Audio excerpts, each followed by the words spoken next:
Uy, uy, uy, uy, uy, uy, tito, tulong. Ano ba itong mga kakampi na to? Bobobo. O, ikaw. Oo, ikaw nga. Alam ko, na-addict ka din dati sa mga computer games. Mapa, barilan man yan. Let's do this. Adventure. MOBA games. O bold. Ha? Bold? Ano to? Wala naman sa script to ah. Voltage 5 pala. Ano to? Bagong laro. Pero huwag ka mag-alala, di ka nag-iisa. Dahil nung nag-high school ako, na-addict din ako. Na-addict sa larong Dota. Invoker! Dota? Ano yun? Dota? Di mo alam? Tao ka ba?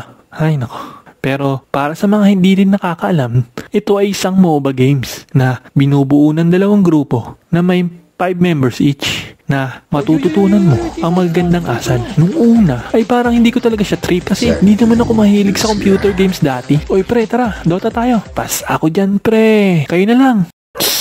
Ano ba tong mga to? Nagsasayang ng pera sa laro na yan. Basta ako, never ako ma-addict sa laro na yan. Mga Bonggoy, mabaho, amoy putok, umuwi ka na sa inyo, hinahanap ka ng nanay mo, magsayang ka daw, maligo ka, banu-banu mo, umalis ka dito.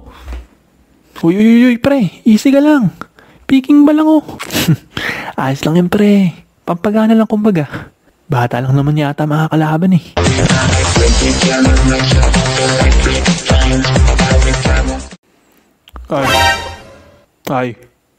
Ay, sino dyan yung sigaw ng sigaw kanina pa ha? Baka gusto niyong pasabugin ko mukha niyo. Boss, easy ka lang. Ayun yun oh. Ingay nga eh. O diba, bobo talaga. Oo nga pare. First blood, double kill. So, dala na nga rin ng impluwensya ng tropa at ng aking natural game instinct. Kalauna, na-addict na rin talaga ako ng tuluyan. Yung tipong kahit anong paraan ay gagawin ko makapag-Dota lang. So, high school nga ako nun at 50 pesos baon ko kada araw. Ang 20 pesos doon ay pamasahe ko balikan at ang 30 pesos ay para sa lunch at merienda ko. At alam nyo ang ginagawa ko? Yes, you guess it right. Kumakain pa rin ako ng pagkain ng kaklase ko. Uy, bago kayo mag-react, minsan lang yun ah. Dahil kadalasan, ay hindi talaga ako kumakain. At tinitira ko yung 30 pesos ko para mapang-Dota ko lang. Tapos, ang isa ko pang diskarte ay pag pinapabili ako sa tindahan ay may auto-inflation akong inadagdag. Ang mahal na pala ng toyo ngayon ay no? 50 na kaya? Grabe. Talaga. Ako'y tigil-tigilan mo at baka ako tuyuin sa'yo. wait lang ma. 20 lang pala. Di ka na makabiro eh. Talagang gusto ka ah. Ay, mali pala ako narinig. Sorry. 10 lang pala ma. 10.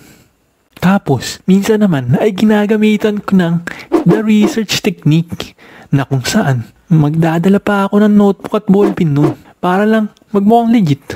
At manghihingi ako ng 20 pesos pang research. Pero, ang totoo, mga 5 minutes lang naman, natatapos ko na yun. At ipang-dodota ko na lang yung iba.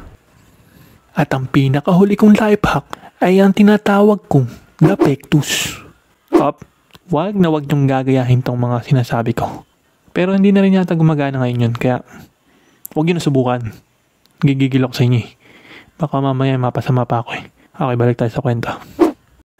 Ang the Pectus technique ay yung piso ay ihulog mo sa slot ng 5 piso at lalagyan mo ng napakalupit na Pectus pataas para makount yun as 5 piso. Inuulit ko, hindi na yata gumagana yun. Kaya, huwag yun subukan.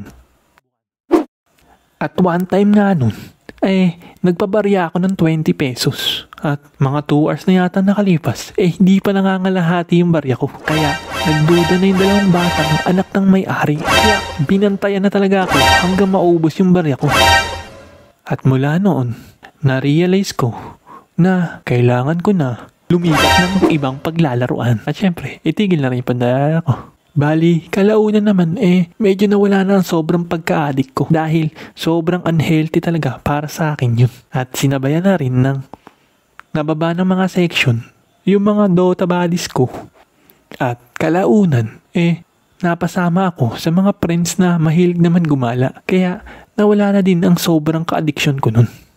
At ito lang ang masasabi ko para sa mga taong may kinahadikan din kagaya ko dati.